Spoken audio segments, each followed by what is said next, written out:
Et salut mon petit loup, c'est Stygiane. Alors t'as envie de te lancer dans l'incroyable univers de l'Orcana mais tu ne sais pas encore comment faire. T'as envie d'apprendre à jouer mais tu ne sais pas par où commencer. Eh ben tu es arrivé sur la bonne vidéo parce que c'est dans cette vidéo qu'on va apprendre ensemble les différentes règles du jeu. Je vais tout expliquer, tout te raconter, tout te montrer et tu verras qu'à la fin de cette vidéo tu seras déjà prêt à lancer tes premières parties. N'hésite pas à laisser un petit pouce bleu à la vidéo et à t'abonner.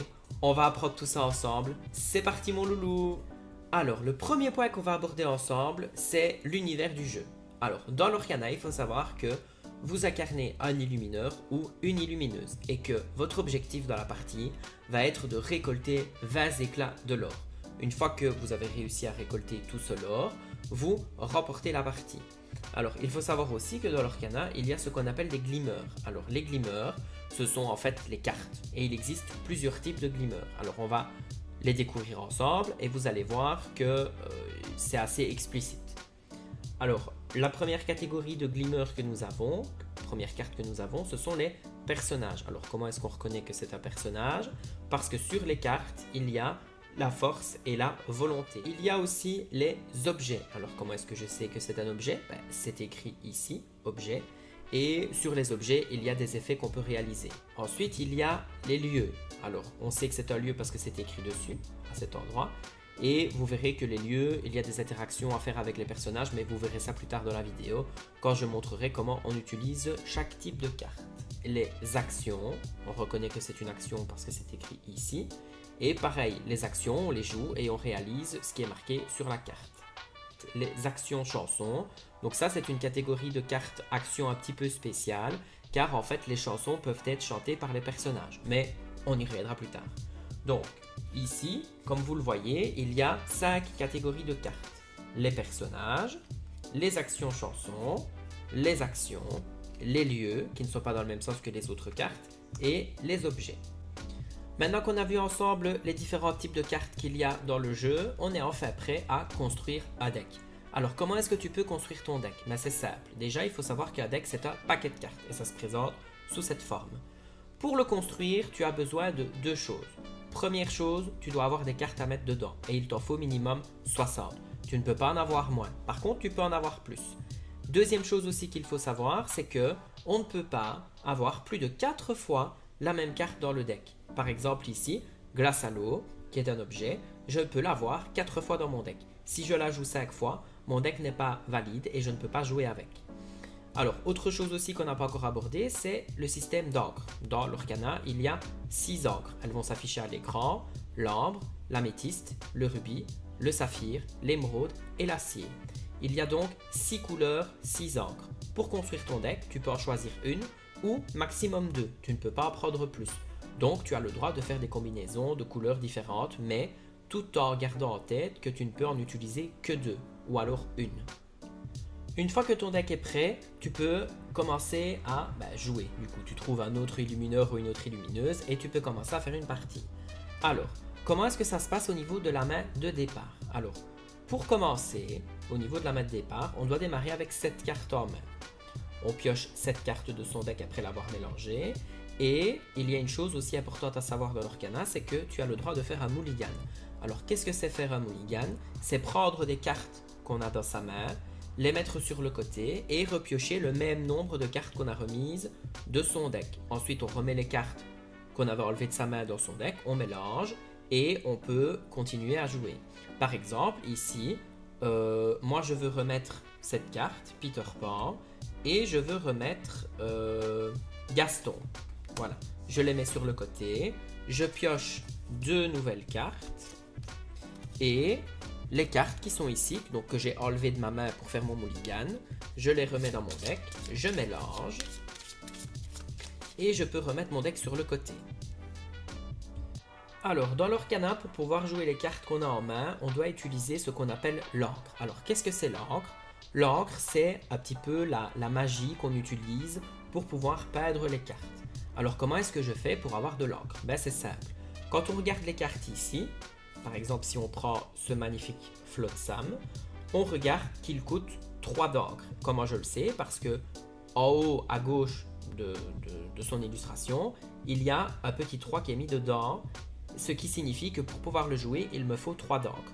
Donc, pour le moment, j'ai 0 encre. Et si je veux le jouer, il faut que je puisse avoir 3 d'encre. Alors, comment je fais pour avoir de l'encre dans le jeu? Eh bien, c'est simple. Quand vous regardez ici, au niveau des différents chiffres, il y a un petit tourbillon autour du coup en encre de la carte. Ce qui signifie que la carte, je peux la transmuter. Alors, qu'est-ce que ça veut dire transmuter? Ben, c'est simple. C'est prendre la carte. Par exemple, ici, je vais prendre le frisé. Donc, qui coûte 4. Je ne vais pas pouvoir le jouer tout de suite. Et je peux le transmuter. Qu'est-ce qui se passe? Ben, je décide de le mettre dans ma réserve d'encre. Donc, je vais le prendre et je vais le mettre face cachée dans ma réserve d'encre. Qu'est-ce que ça signifie? Ça signifie que cette carte-là, je ne pourrai plus jamais l'utiliser pour la jouer. Elle est transmutée. Ça veut dire qu'à aucun moment je peux la récupérer pour pouvoir la remettre en main. Ce qui signifie qu'il faut bien réfléchir à ce qu'on va mettre dans sa réserve d'encre. Une fois que c'est fait, j'ai le droit donc de jouer toutes les cartes de ma main qui coûtent 1 d'encre. Mais attention, pas tout en même temps. C'est-à-dire que pour pouvoir par exemple jouer Maître Hibou, je dois épuiser mon encre, donc c'est coucher la carte sur le côté, et je peux mettre sur le terrain Maître Hibou. Et ici, par exemple, il devra donc sécher un tour avant de pouvoir l'utiliser. Mais on verra ça tout à l'heure.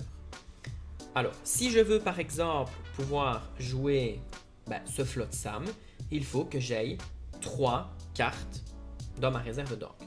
Alors, est-ce que je peux éventuellement, tout de suite au premier tour, mettre plusieurs cartes dans ma réserve d'encre? Eh bien non. J'ai le droit de mettre qu'une seule carte, de transmuter qu'une seule carte en encre par tour. Alors, il y a des cartes dans le jeu qui permettent de passer outre cette petite condition, mais pour un petit tuto au début, on va se contenter à cette petite règle de base. Donc, sans utiliser l'effet de carte, on a le droit de transmuter qu'une seule et unique carte par tour. Attention, il y a des cartes qu'on ne peut pas transmuter. Cet Hadès, par exemple, qui coûte 4 en encre, n'a pas le petit tourbillon que par exemple Maître Hibou a ici. Ça veut dire que le Hadès, je ne peux pas le transmuter. Ça veut dire que je ne peux rien faire avec cette carte-là, hormis la jouer. On reprend le cas de figure où ici j'ai mon encre. On va dire qu'on a continué à jouer. J'ai mis en encre 2 autres cartes sur 2 autres tours différents. Maintenant, je pourrais jouer mon Flotsam qui coûte 3. Donc, j'épuise mon encre, très important, et je peux jouer mon Flotsam. Alors, maintenant, on va s'attaquer un petit peu à comment se déroule un tour de jeu dans l'Orcana. Il faut savoir que dans l'Orcana, la personne qui commence la partie ne piochera pas de carte au début de son tour. Par contre, la personne en face piochera une carte au début de son tour. Et après, tu auras le droit de piocher tout le temps une carte au début de ton tour et l'adversaire également. Alors, on va repartir sur un terrain où il n'y a encore aucune carte qui a été jouée. Donc, je reprends la situation de tout à l'heure. Je vais mettre dans ma réserve d'encre la carte qui s'appelle le frisé parce que j'ai le petit tourbillon autour. J'ai donc une encre que je vais épuiser pour pouvoir jouer Maître Hibou qui va donc sécher. Je ne peux plus rien faire ce tour-ci, donc je vais dire fin de tour.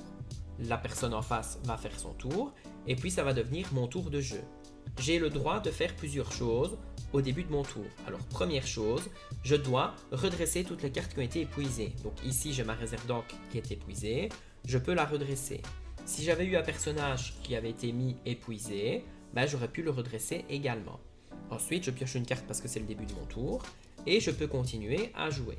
Alors, dans l'Orcana, il y a plusieurs catégories de cartes, comme on l'a vu. Et pour pouvoir les jouer, il y a plusieurs conditions à respecter. Alors, si je veux jouer mon personnage, donc pour jouer les personnages, je dois payer le coût en encre de la carte. Alors ici, Maître Hibou, il me coûte 1. J'épuise la carte que j'ai mise en encre et je peux jouer Maître Hibou. Quand mon personnage est joué, je ne peux rien faire avec. Je ne peux pas le faire chanter et je ne peux pas partir à l'aventure et je ne peux pas non plus défier un autre personnage avec cette carte-là. Pour pouvoir le faire, je dois attendre un tour complet pour que la carte finisse de sécher et que je puisse la mettre en jeu.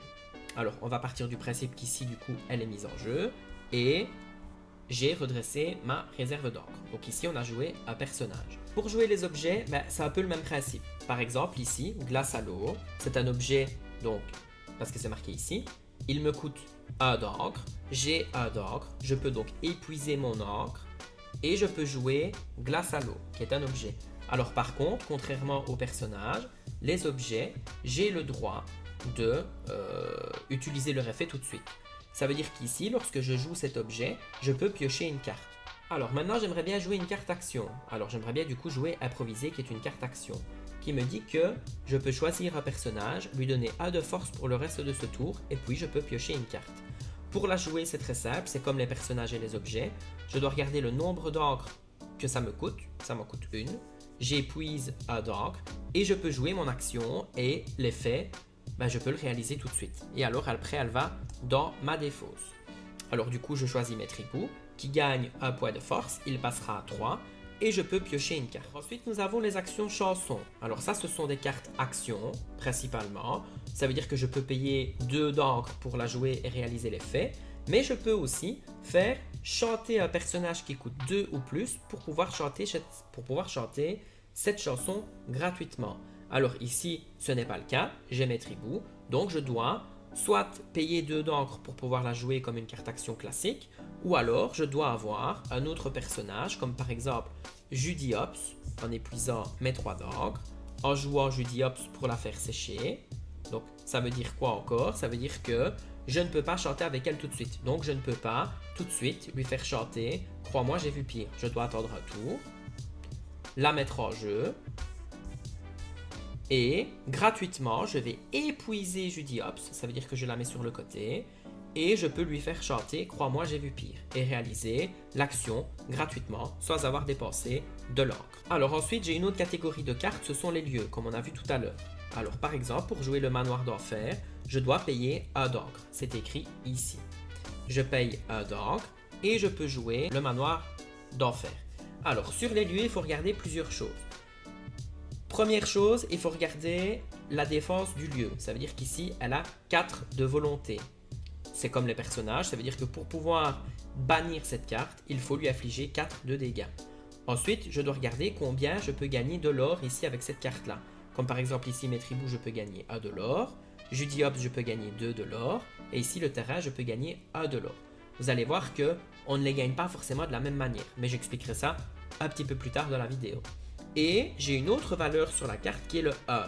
Ça veut dire que pour pouvoir déplacer un personnage sur mon lieu, donc pour par exemple que mes tribus aillent se réfugier sur le manoir d'enfer, je dois payer 1. Une fois que je paye 1, je prends mon lieu, je mets ma carte dessus et elle est donc dans le lieu. Alors dans l'Orcana, on doit parfois utiliser des cartes. C'est le cas par exemple de Marmite de Gumbo. Ici, le meilleur gumbo que j'ai jamais goûté. Épuiser, donc on doit épuiser cet objet. Choisissez jusqu'à 2 personnages et retirez-leur un jeton de dommage chacun. On va partir du principe que Metribou a eu 1 point de dégâts et Judiops également. Ce qui fait que sa défense passe à 1 et ici sa défense passe à 2. Pour pouvoir utiliser l'effet de Marmite de Gumbo, j'épuise la Marmite de Gumbo et je retire le jeton qui était ici et le jeton qui était ici. Donc du coup, Metribou redevient à 2 points de volonté et Judiops à 3. Alors, j'ai le droit d'utiliser les objets dès que je les pose. Donc, eux ne doivent pas sécher, comme je l'ai dit tout à l'heure. Ça veut dire que si je paye 2 pour pouvoir jouer la Marmite de Gumbo, j'ai le droit d'utiliser son effet tout de suite. Contrairement aux personnages. Parce que les personnages, il y a aussi... Voilà, Metribou n'a pas d'effet. Judiops, elle a un effet qui dit que quand elle est jouée, donc lorsque je joue ce personnage, je peux choisir un objet et le bannir. Son propriétaire piochera une carte.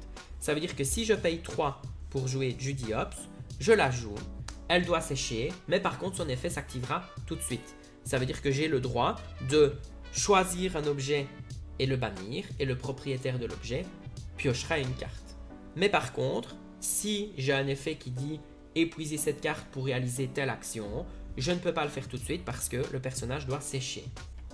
Alors comme je l'ai dit au début de la vidéo, pour gagner une partie à l'Orcana, il faut récolter 20 éclats de l'or. Alors comment je fais pour récolter des éclats de l'or? Rien de plus simple. Sur les cartes personnages, vous avez la valeur en or que le personnage rapporte quand il part à l'aventure. Comment je fais pour partir à l'aventure? Une fois que le personnage a séché, j'ai le droit de l'envoyer à l'aventure. Quand je l'envoie à l'aventure, je l'épuise et je gagne sa valeur de l'or. Donc ici, je gagne 1 de l'or. Si j'épuise Judiops, je gagne 2 de l'or. Alors, je peux gagner aussi de l'or autrement, grâce au lieu. Comment? C'est simple, au début de chaque tour, le lieu me rapporte la valeur en encre qui est marquée dessus. Ici, le manoir d'enfer me rapporte 1 de l'or. Ça veut dire qu'au début de chaque tour, je gagne une fois du lore. Il y a aussi le système de défi. On va partir du principe que mon adversaire a joué la reine. Moi, à mon tour, je décide de partir à l'aventure avec Maître Hibou. Maître Hibou, il a 2 de force et 2 de volonté. Ça veut dire qu'il infligera 2 points de dégâts à quelqu'un qu'il défie et il pourra en encaisser jusqu'à 2 maximum. Mon adversaire en face a joué la reine qui, elle aussi, a 2 de force et 2 de volonté. Alors, qu'est-ce qui se passe? Puisque mon personnage est parti à l'aventure, il est vulnérable.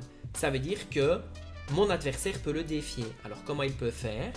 Il défie en épuisant son personnage mon Maître Hibou. Il ne peut pas défier Judiops parce que Judiops, elle n'est pas partie à l'aventure, donc elle n'est pas vulnérable. Et ici, donc il va infliger 2 points de dégâts à mes 2 points de défense. Ce qui va se passer, c'est que du coup, Maître Hibou va tomber à 0. Il va être banni. Mais, puisque c'est un défi c'est à 2 personnes, lui aussi va infliger 2 points de ses dégâts à la volonté de la reine. Et ici, 2 moins 2, ça fait 0. Qu'est-ce qui se passe? Maître Hibou va être banni et la reine va être bannie également. Dans le cas de figure où un personnage défie un autre personnage mais qui ne le tue pas, c'est la même chose. Ici, la reine, elle a 2 de force, 2 de volonté.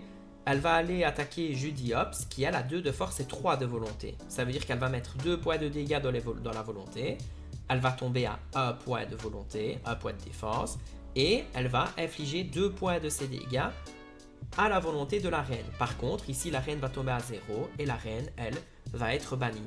Mais pas ma Judiops. Il faudra que mon adversaire attaque encore une fois avec un autre personnage pour pouvoir attaquer Judiops. Maintenant, ici, on a un autre exemple, c'est avec la reine. Alors, à mon premier tour, j'avais joué la reine et elle était en train de sécher. Donc, maintenant, au début de mon second tour, je redresse mon encre et ma reine est sèche. Ça veut dire que je peux faire ce que je veux avec. Alors, qu'est-ce que c'est un alter? Un alter, c'est ceci. Alors, comment est-ce que je reconnais que la carte est d'un alter? C'est écrit alter 2. Ça veut dire que je peux payer 2 d'encre pour jouer ce personnage sur l'un de vos personnages, la reine, n'importe lequel. Si ça avait été un alter 3, j'aurais dû payer 3 d'encre. Si alter 4, 4 encre. Alter 5, 5 encre. De toute façon, c'est à chaque fois marqué sur la carte. Et puis elle a un effet, mais ça, vous lirez l'effet. Alors, comment est-ce que je fais pour altérer ma carte? C'est très simple. Je paye mon coup en encre et je viens déposer mon personnage sur l'ancien personnage. Donc, c'est bien déposer dessus. Je ne prends pas l'autre personnage qui est en dessous et je l'enlève. Et la carte devient la reine. Alors, attention, si la reine en dessous avait 1 point de dégâts, la reine qui est au-dessus garde le point de dégâts. Ça veut dire qu'elle aurait 4-2 au lieu d'avoir 4-3. Mais par contre, puisque la carte en dessous était sèche et que moi j'ai altéré une carte dessus, j'ai le droit de directement utiliser cette carte-là pour chanter une chanson ou pour partir à l'aventure ou pour faire un défi. Et voilà mon petit loup, maintenant tu es fait prêt pour te lancer dans tes premières parties à l'Orcana. N'hésite pas à regarder la vidéo encore une fois si tu n'as pas bien tout compris ou à sélectionner les différentes parties de la vidéo puisque j'ai mis les timecodes. Donc comme ça tu pourras regarder les parties qui te paraissent un petit peu plus compliquées. N'hésite pas aussi si tu as une question à commenter, je répondrai avec plaisir ou je te réexpliquerai certaines choses avec plaisir. N'oublie pas non plus de laisser un petit pouce bleu si la vidéo t'a plu, d'activer la cloche de notification et de t'abonner, ça me ferait énormément plaisir. C'était Stygian, bisous et à bientôt. Mouah.